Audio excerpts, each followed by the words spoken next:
सभी को नमस्कार।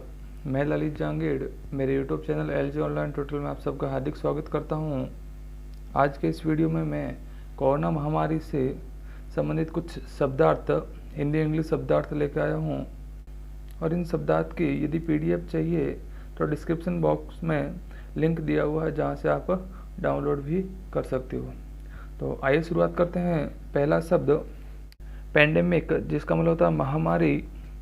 तो जो ये महामारी है, जब डिसीज रोग है वो बहुत ही ज़्यादा लेवल पे, बहुत ही ज़्यादा कम्युनिटी लेवल पे फैल जाता है तो पैंडेमिक कहलाती है महामारी।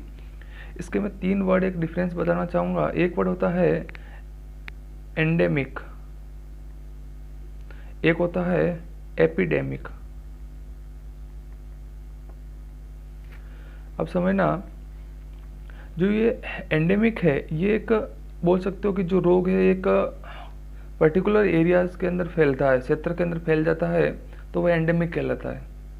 परंतु वही रोग यदि 1 या 2 सप्ताह के अंदर अनएक्सेप्टेड तरीके से बहुत ही ज़्यादा बढ़ जाता है तो वो एपिडेमिक कहलाता है। और जब वो रोग एपिडेमिक से एक वर्ल्ड वाइड पूरे विश्व में फैल जाता है तो पैंडेमिक कहलाता है। जिस प्रकार से अब जो कोरोना वायरस है वो एक पैंडेमिक हो गई है। 11 फरवरी से WHO ने जब इसको नहीं बताया था इस रोग के बारे में, उससे पहले वो एक एपिडेमिक थी। चाइना के अंदर एक बहुत ही पर्टिकुलर जगह पे ही फैली थी, लेकिन जैसे ही वो वर्ल्ड वाइड फैल गई तो उसको महामारी का पैंडेमिक का रूप दे दिया गया। तो समझ सकते हो कि छोटी जो नंबर्स है, एंडेमिक बहुत तेज़ी से बढ़ जाते हैं परंतु वर्ल्ड वाइड नहीं, पूरी दुनिया में नहीं, तब तक वो एपिडेमिक कहलाती है। और जब पूरी दुनिया में फैल जाता है तो वो क्या कहलाता है, पैंडेमिक का कहला जाता है। और इसके साथ में एक और मैं वर्ड बताना चाहूँगा, वो वर्ड है आउटब्रेक। आउटब्रेक अच्छा वर्ड है जिसका मतलब होता है प्रकोप। जो ये आउटब्रेक है, जो ये कोरोना का जो आउटब्रेक है, कोरोना का जो प्रकोप है, आउटब्रेक बोलते हैं। अगला वर्ड निमोनिया, ये एक फीवर है इसमें। और जो ये इसका प्रोनाउंसिएशन करेंगे, उच्चारण करेंगे तो इसके अंदर जो पी होगा वो साइलेंट हो जाएगा। वैक्सीन यानी क्या होगा, टीका होगा। और इसका वैक्सीन का एक और वर्ड होता है इनोक्यूलेशन, इसका भी मतलब क्या होगा, टीका होगा। ट्रांसमिशन, प्रसार, संप्रेषण, संचार। जो रोग डिसीज होते हैं वो एक दूसरे से जो प्रसार होता है, फैलते हैं, उसको ट्रांसमिशन बोलते हैं। अगला वर्ड है क्वारंटाइन। क्वारंटाइन का मतलब क्या होता है, अलग रखना या संरोध करना। और state period or place of isolation, अलग रखने की स्थिति जो isolation in which people or animal that have arrived home elsewhere or been exposed to infectious or contagious disease are placed. जो रोगों को फैलने से बचाने के लिए उनको अलग रखा जाता है, जब वो कहीं से बाहर से आते हैं तो क्वारंटाइन कहा जाता है, अलग रखने की स्थिति। रेस्पिरेटरी, श्वसन जो श्वास संबंधी है वो रेस्पिरेटरी कहलाती है। और रेस्पिरेशन श्वसन श्वास, ये एक नाउन है और ये क्या एक एडजेक्टिव है। और रेस्पिरेटर जो होता है, रेस्पिरेटर होता है वो श्वसन तंत्र कहलाते हैं, श्वसन तंत्र।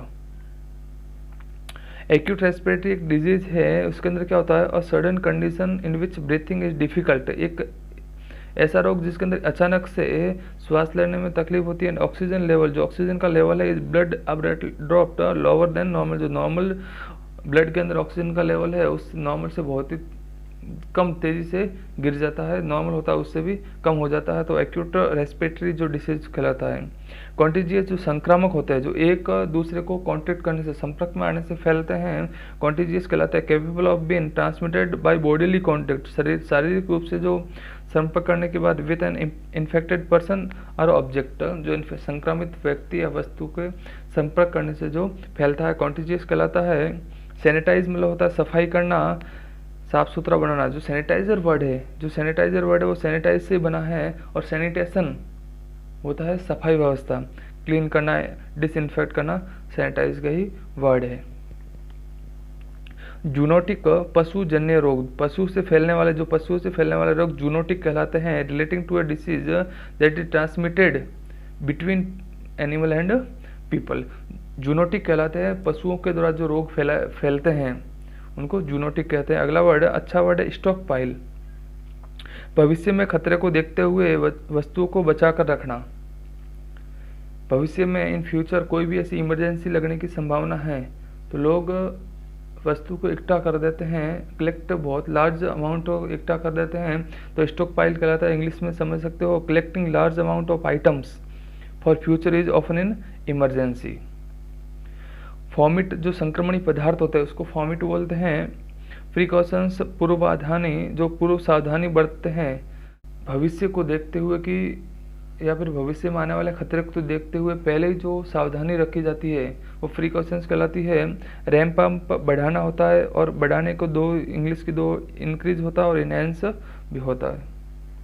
लॉकडाउन यानी घर में बंद रहना, आइसोलेशन, सॉलिडिटी भी इसका एक वर्ड होता है, और कर्फ्यू निषेध आज्ञा। अब देखना इन दोनों में जो डिफरेंस क्या है, दोनों एक ही बात है।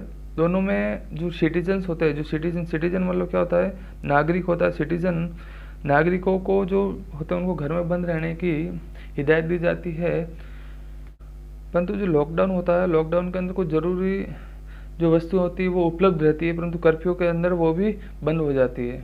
जैसा कि आप देख सकते हो इस टाइम में लॉकडाउन चल रहा है, उसके अंदर आप जो अनिवार्य वस्तु एसेंशियल थिंग्स है, राशन की सामग्री, सब्जी, वो खुली है, लेकिन कर्फ्यू के अंदर वो भी बंद कर दिया जाता है। पर दोनों का मतलब एक ही रहता है, लोगों को घरों के अंदर रहने की हिदायत दी जाती है, बाहर नहीं निकलने के लिए कहा जाता है कर्फ्यू में। और लॉकडाउन में कुछ असेंशियल काम होता है तो उसके लिए बाहर निकलने के लिए दिया जा सकता है। सोशल डिस्टेंसिंग मतलब होता है सामाजिक दूरी, डिस्टेंस मतलब दूरी, सोशल एंड सामाजिक, अवॉइड यानी बचना, side step, fend off, ward off, ये तीनों वर्ड इसके सिनोनिम से पर्यायवाची शब्द है। सिम्टम्स मतलब हो जाएगा लक्षण, और सिंड्रोम का भी मतलब क्या हो जाएगा, लक्षण होगा। तो ये थी आज की वोकेबलरी। आई होप आप सबको पसंद आई होगी। यदि अभी तक चैनल को सब्सक्राइब नहीं किया है तो प्लीज़ चैनल को सब्सक्राइब कर दे, और PDF डिस्क्रिप्शन बॉक्स से डाउनलोड आप कर सकते हैं। तो लेते हैं अलविदा, धन्यवाद।